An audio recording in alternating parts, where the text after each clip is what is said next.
Welcome to another special edition of the Building Texas Show. We're here at Dallas College at the Why Texas event and talking to Ahdieh with Texas A&M Fort Worth. And what is Texas A&M Fort Worth? Great. So thanks for having me. It's great to be with you, and thanks for the great work you're doing. We had the notion, the A&M system, and really in collaboration with Fort Worth, Tarrant County, and really the broader business community, that there was an opportunity to bring together A&M assets from across the A&M system, not just A&M College Station, but across the A&M system, together with industry needs, or to meet industry needs around workforce training, obviously, but also around research collaborations and around kind of what I think of as the student to employee pipeline. Could we create kind of a platform where that interaction could play itself out?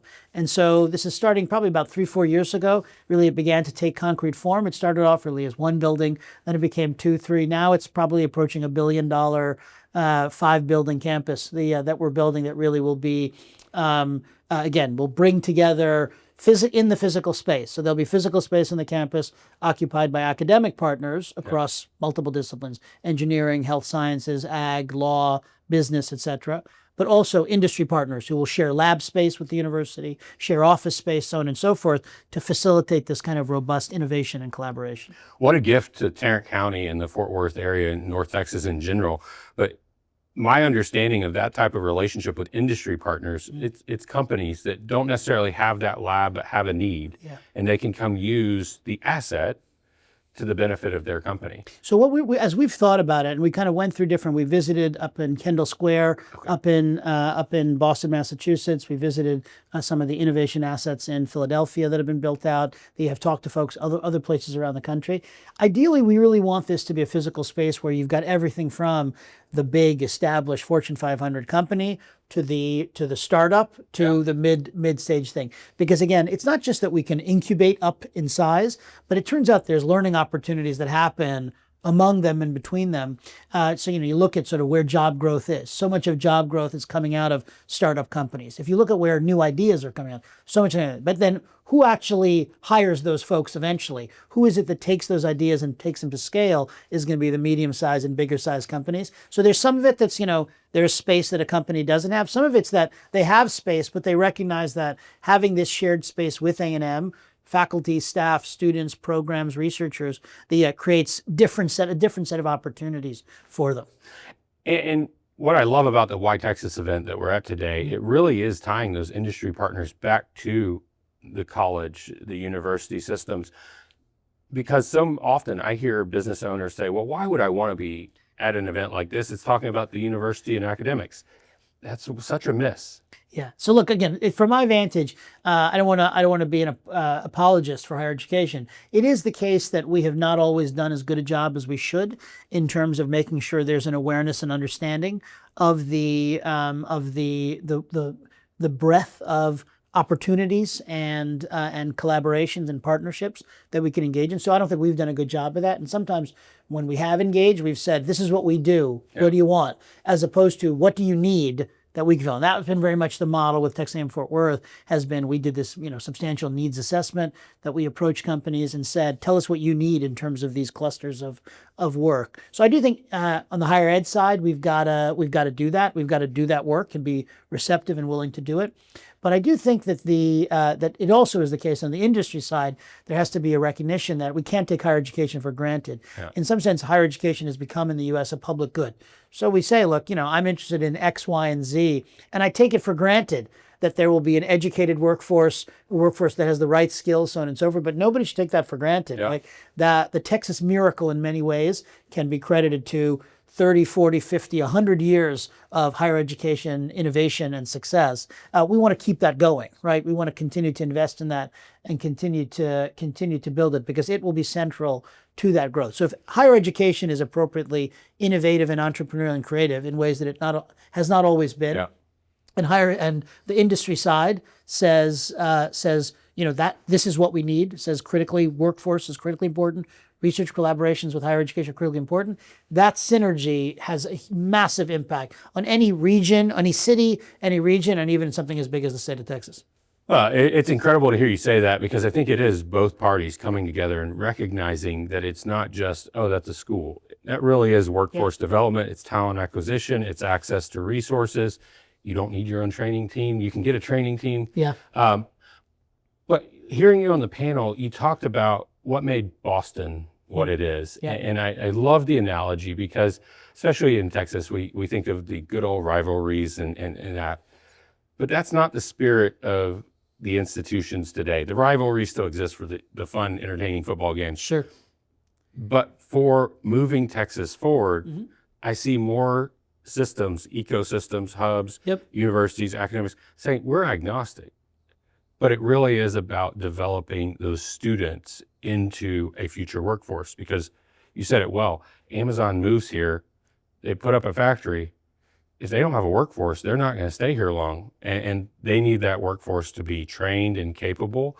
And that is our education system, not only up until your senior year and you graduate high school, but there's a continued education today that's critically important with technology and other aspects. Well, we talk about lifelong learning and kind of, that cycle. And the reality is no single institution is going to provide that by itself. The Boston analogy, that you mentioned, Boston is notable in that, by contrast with, almost every other Northeastern and even Midwestern city, it has been thriving over the last 20, 30, 40 years. Most cities in that part of the world have been in decline, largely because of deindustrialization, and that's not surprising. That's what they depended on for their growth, and as that reversed itself, the cities have declined. Boston is not. What is different about Boston? 10, 20, 30, 40 higher education institutions that provide different functions, that meet different needs, but that have made it a place where business can grow and be successful, notwithstanding tax burdens, notwithstanding regulatory burdens, because of that asset. Now, we're not at risk of, in Texas, of dying, right? Yeah. Our growth trajectory will be positive regardless, but the difference between a growth trajectory of slope X or slope Y makes a big difference, right? Absolutely. And so that's where the opportunity for me in higher education lies. And then in terms of the collaboration, again, as you say, on football, on game day, on any other situation, absolutely the rivalry, in fact, does good work, right? Yeah. It encourages each institution to do better because they know that there's some competition out there.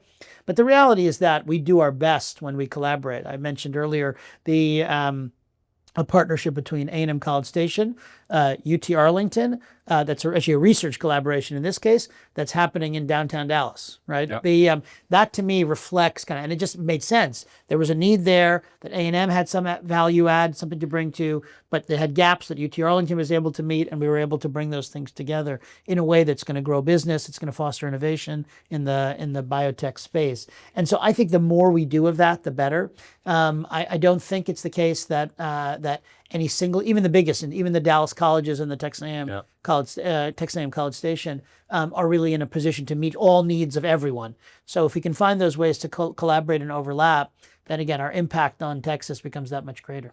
Well, one of my fears is that we export so much talent. Good. We raise talent within our great school systems, our universities, but they leave Texas. Yep. And rightfully, a lot of people want to change at that stage in life, but I'm seeing them come back because they're realizing that it is a business-friendly environment. They're realizing these resources are here, and they want to come back to their hometown, their family, whatever the case may be. When that happens, that lifetime of learning, that's a great way to plug back into a system. How would those professionals coming back to a region, how would they find you, or how would the businesses find you and say, oh, this is something they can help me with? Yeah, so let me take a couple of things on this. So first is, I think it's actually not just the explicit learning opportunities, it's the entire environment that comes with it, right? Yeah. If you think about a number of cities around the country and really around the world that we think of as thriving metropolitan areas, right? Areas where there's real vibrancy and growth. It is not uncommon that there are 1, 2, 3 significant higher education institutions that are at the middle of that. Why? These are young people, they're learning, they're excited to learn, so on and so forth. And so I think in general, it's actually, we talk about this as EDS and MEDS, as being engines of innovation and economic growth, and about innovation districts and the role they play and the role of higher ed institutions and healthcare systems in those.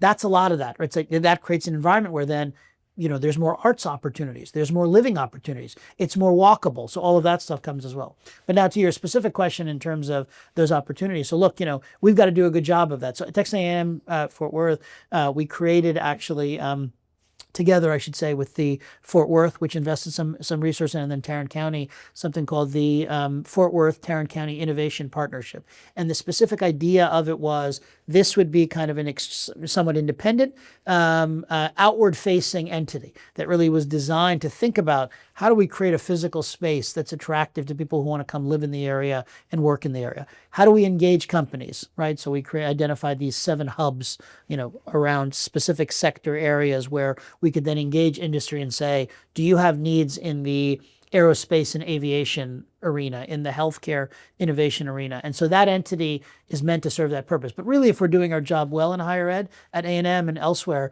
it really should be that, there's 1,000 doors in, right? Yeah. Our doors are wide open, not shut, right? And if we're doing that, the companies will find us, the individuals, as you say, who are coming back, and are excited to be here, find those lifelong learning opportunities that ensure that not just, they have a good life in all other respects, but they are set up for that continuing professional advancement that will ensure that they're successful through their careers.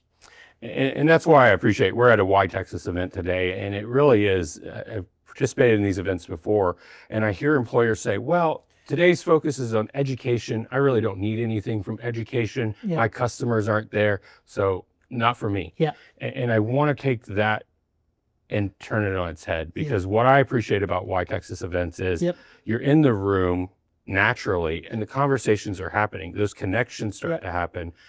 The CEO sitting in the audience hears you say, hey, we can help. Yeah. Otherwise, they wouldn't have seen it. It wouldn't have hit their radar. And so I want to encourage our partners, our business partners, our academic partners. This is a great place to be, to drive that initiative forward. Well, I could say more broadly, again, I was making a point to someone after our session that there are places where we don't talk about the big picture and where we're going over the long haul and what structures we did in place because we're lazy or because of inertia or disinterest or whatever else it is, lack of incentive. That's not Texas, in my view. Yeah. In Texas, we don't talk about those things because we are all so busy. But to the extent to which we are busy within our lane, right, and we have our blinders on to everything around, we're never going to achieve the individual, kind of growth we want to see. So, if I'm focused on economic development and I'm narrowly focusing on closing the deal with company A, B, and C, sure, that's going to bring in 500 jobs or 1,000 jobs. If I, not constantly, but periodically, thoughtfully engage in the kinds of conversations that Why Texas and other entities are pushing us to do, that there are these broader, what are the aspirations of Texas over time? What are the key barriers to accomplishing those? It turns out those 1,000 jobs become 2,000 jobs and 3,000 jobs, and not just for my district or my jurisdiction or my company, but for Texas as a whole, right? So this really is a all ships rise with the tide situation. And so I encourage folks, absolutely, you've got to focus on, what's right in front of you. But when there are opportunities to sort of widen that lens briefly, there is that possibility of accelerating, advancing, innovating at a higher level. And that's really where Texas, I think, stands to excel, right? We have all of the resources, all of the land, all of the, the good environment otherwise to be able to thrive. If we can take that step back once in a while and take that big lens picture on innovation, economic growth, opportunity in the state, I think then the sky really is the limit in terms of what we can accomplish. Well, Bobby Ahdieh, thank you for spending time with us today. Thank you for the way that you're building Texas and the impact that you're having on so many at all stages in life. It's not just the 18 to 24 that we think of. It is a lifetime of learning, and you're making that available here in Fort Worth and driving collaboration, which I really appreciate. So thank you so much. Great to be with you.